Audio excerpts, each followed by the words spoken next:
Halak ka sumayong buntag na to dira mga koys. So karong adlaw is moadto taron sa gym.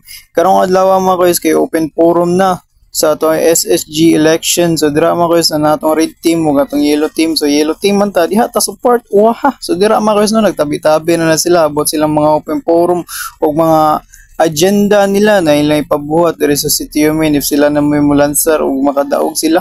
So dira mga koys ginilakaw sa tan adto sa Plaza Independencia kay practice og PE ato mga brother and sister nga practice sa diha unya taon-taon na umatag practice ni uli ra pud ta. No, balik ta sa eskwelahan ginapatay klase 4:30 to 9. So dira mga guys, so mga brother and sister, gat cellphone lamang, patay tao-tao liter, kasaban, wah. So diya mga guys, kinagtabi-tabi o may sa mga classmate diya mga guys, pagwapo sa takadiyot, alam niya sumbago ni. So dira mga guys, nagtabi mo diya mga guys, sa buhato na mo para sa muang project mga guys, this coming next week. So karon mga guys, so diri lang takutob, so see you another vlog. So stay tuned sa doang next vlog, mga much.